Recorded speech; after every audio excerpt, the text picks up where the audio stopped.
Empathy is the most important and underrated skill that a leader needs. In fact, I think we're seeing many of the problems today in our organizations because there hasn't been enough emphasis on empathy. In organizations that have thriving workforces right now, those are the leaders that know just how important this skill is. So if you're a leader or if you want to be a leader, then I implore you to watch this video because I'm going to give you 2 quick tips to get started developing your empathy super quick. And the best thing, not only will they not take long, but they'll actually be a lot of fun. So stay tuned.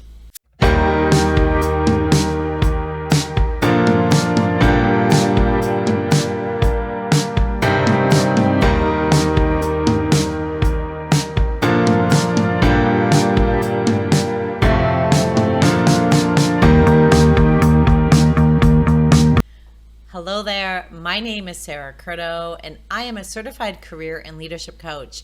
I help people find their dream jobs or get their next promotions so that they can work less, make more money, and finally feel fulfilled and happy doing. I come here every week to talk about a variety of things as it relates to job searches, career development, promotions, career changes, pivots, confidence, like everything and anything under the career sun. It's really important to me that everyone has access to great information that helps them land their dream job, land that next promotion. So I don't want you to miss a single one. Hit that subscribe button, hit the notification button, share my channel so we can spread this message where you are worthy of loving your work. You're worthy of making more. You're worthy to not have to kill yourself to get ahead. So welcome. I am so glad you're here, especially watching this one because this one really is important to me as I'm seeing a breakdown in a lot of corporations, and I see that this is a key challenge at the senior leadership level. It's kind of at a challenge at all levels, but definitely the senior leadership level. And I really want people to develop their empathy. So let's start with the Merriam-Webster's definition of empathy.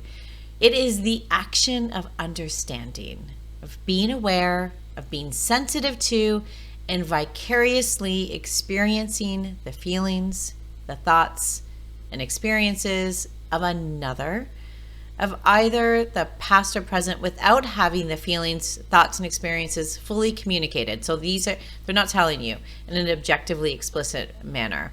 It's really, if we were to break that down, it's understanding people at a deeper level, and not just people who look or think like us. It's being able to know people who don't look, think, or talk like us. Which is why I love my 2 tips. Obviously, I'm a little biased, because if we want to grow our understanding of all people, then we need to be exposed to them. What makes them tick? What drives them? What struggles do and have they or will they face?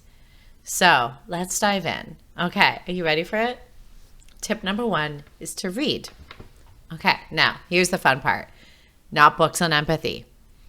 I want you to read fiction, maybe nonfiction memoirs about people living their lives. I don't want you to read a memoir of like someone from the past, like way in the past, and how they lived their life. I want you to be reading modern stories of from a variety of different perspectives than what you bring, living their lives. That is really how we develop empathy and understand them. Books, I'm talking about books from LGBTQ authors, BIPOC authors, people with, or books with protagonists that struggle with mental health or chronic health, women's writers, men's writers at different stages of their life, young, parenthood, almost retirement. I want you to read, and I want you to enjoy it. And I want you to grow your understanding and awareness of another. Live vicariously through their stories. It's like the fastest and easiest way and most fun way to build our empathy. When we teach kids to build empathy, one of our ways is to have them read, because it opens our eyes to experience things through other people's points of view. And that really is the key to empathy. So, reading books, reading stories about people living their lives and people who are not like you. And that's my tip number one. Okay, tip number two is a little bit more on the professional side.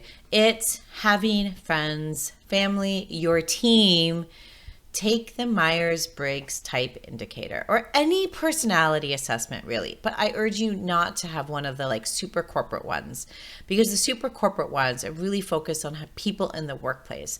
I'm thinking like personality, like what people look like in their day-to-day lives, in their relationships with their parents, with their significant others, with friends, how they look in the workplace. Like I'm talking like a personality assessment that gets us a more full vision of a person.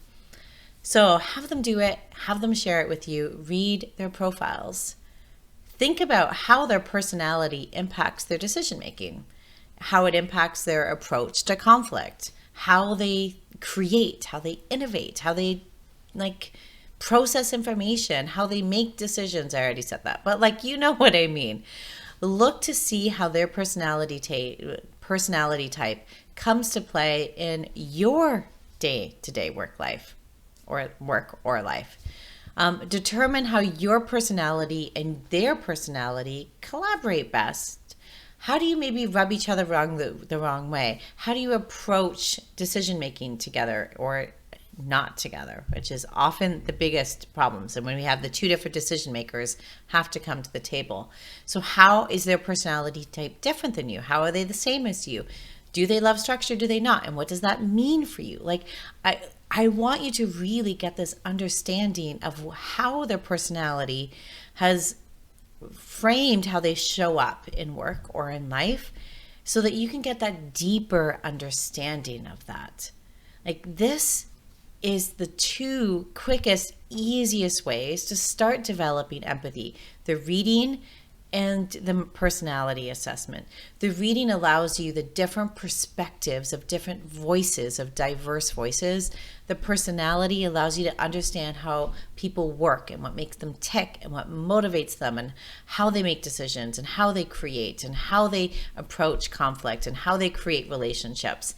It allows you to expand your understanding of people so rapidly and so wonderfully that the rest of the empathy work actually becomes pretty easy, because this creates such a strong foundation. So let me know in the comments below your favorite book. I will drop some of mine. I have a lot, mostly in the romance genre, as you would expect from a romance. Oh no, I'm not wearing that shirt. As a romance, aspiring romance author. But I also have other ones, but share yours below. Also share what your Myers-Briggs type indicator. Let's talk, even like in the comments, we can share what that looks like, what it means, and so that we can expand our understanding of how people live and how they do things, so we can build that empathy, so we can create real sustainable organizations and workplaces. Okay, that's it for me this week.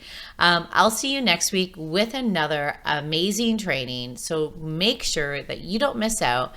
So click that subscribe button, and I will see you next week. Take care. Bye.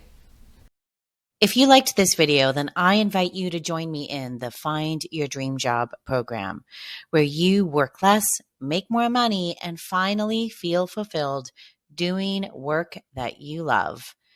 Find out more at www.sarahcurto.ca/CYLA.